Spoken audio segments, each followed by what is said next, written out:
नीति नवनीतम में हम श्लोकों का आज अर्थ जानेंगे। क्षणे तुष्टा क्षणे रुष्टा रुष्टा तुष्टा क्षणे क्षणे अव्यवस्थित चित्तानां प्रसादोपि भयंकर। क्षणे तुष्टा, क्षण में तुष्टा संतुष्ट हो जाने वाला, क्षण में रुष्टा और क्षण में क्रोधित हो जाने वाला, रुष्ट हो जाने वाला, रुष्टा तुष्टा क्षणे क्षणे, क्षण क्षण में ही रुष्ट और संतुष्ट हो जाने वाला, अव्यवस्थित चित्तानाम, ऐसे अव्यवस्थित चित्त वाले, अव्यवस्थित मन वाले, प्रसादोपि भयंकर, उनका प्रसाद भी भयंकर होता है। अगला श्लोक है संपूर्ण कुंभो न करोति शब्दम अर्धो घटो घोषमुपैति नूनम विद्वान कुलीनो न करोति गर्वम जल्पन्ति मूढ़ास्तु गुणैर्विहीना।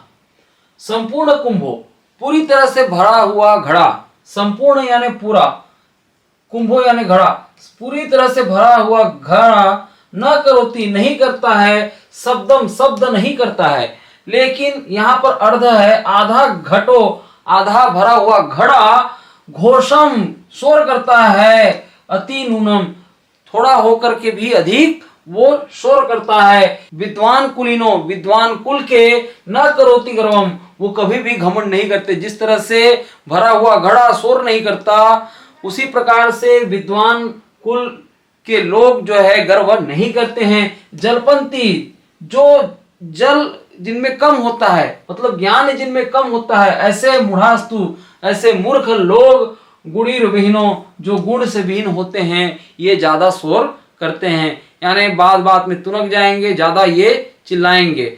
अगला श्लोक है येषां न विद्या न तपो न दानम ज्ञानम न शीलम न गुणो न धर्मम ते मृत्युलोके भुवि भारभूता मनुष्य रूपेण मृगाश्चरन्ति।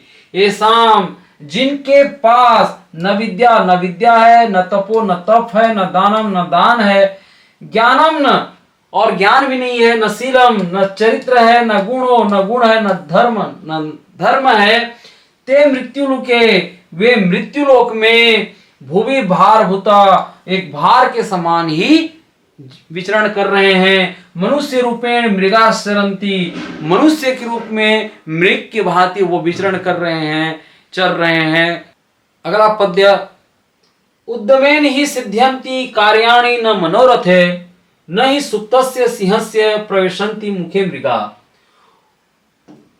उद्यमेन परिश्रम करने वाले ही सिद्ध्यन्ति सिद्धि को प्राप्त करते हैं, कार्याणि न मनोरथे और काम जो है केवल मनोरथ, मन की इच्छा रहे, कामना ही रहे, उसी में पूर्ण नहीं होता। केवल कामना करने से ही कार्य सिद्ध नहीं होती, बल्कि परिश्रम करने से ही सिद्ध होता है। उद्यमेन ही सिद्ध्यन्ते, उद्यम करने से ही सिद्ध होता है। न ही सुप्तस्य सिंहस्य, न ही सुप्तस्य सोने वाले सिंह के मुख में प्रवेशन्ति मुखे मृगा, उसके मुख में मृग जो है प्रवेश नहीं करते।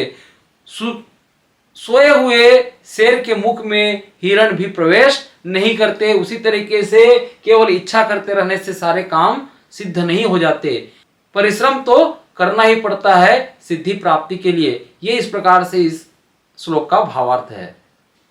अगला श्लोक है शैले शैले न माणिक्यम मौक्तिकम न गजे गजे साधो न ही सर्वत्र चंदनम न वने वने। शैले शैले न माणिक्यम, पर्वत पर्वत में न तो मणि मिलती है, मौक्तिकम न गजे गजे और न ही हर हाथी के मस्तक में मोती मिलता है, साधो न ही सर्वत्र और साधु न तो सभी जगह होते हैं, चंदनम न वने वने और हर वन में चंदन वृक्ष नहीं होता।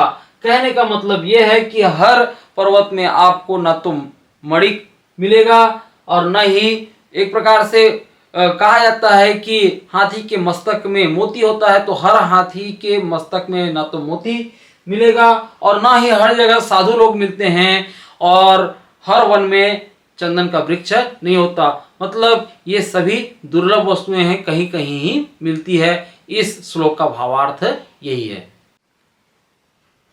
यस्य नास्ति स्वयं प्रज्ञा शास्त्रम तस्य करोति किम लोचनाभ्याम विहीनस्य दर्पणः किम करिष्यन्ति। यस्य नास्ति, जिसके नास्ति नहीं है, स्वयं प्रज्ञा, स्वयं प्रज्ञा जिसमें नहीं है, जो स्वयं को नहीं जानता है, शास्त्रम तस्य करोति किम, शास्त्र भी तस्य उसका करोति किम, क्या कर सकता है, उसके लिए पुस्तक ग्रंथ भी क्या कर सकते हैं। जो स्वयं को नहीं जानता उसके लिए शास्त्र भी क्या कर सकता है। जिस तरह से लोचनाभ्याम विहीनस्य, आंखों से रहित, मतलब जिनकी आंखें नहीं है, लोचन या नेत्र होता है आंखें, विहीनस्य विहीन है जिसके, दर्पणम किम करिष्यति, उसके लिए दर्पण भी क्या कर सकता है। अगला पद्य है, नरस्याभरणम रूपम रूपस्याभरणम गुणः गुणस्याभरणम ज्ञानम ज्ञानस्याभरणम क्षमा। नरस्याभरणम, नर यानी आदमी, आदमी का आभूषण रूप है, आदमी का आभूषण रूप है, और रूप का आभूषण गुण है। यदि ऐसा है जो सुंदर तो है लेकिन उसमें गुण नहीं है तो भी बेकार है।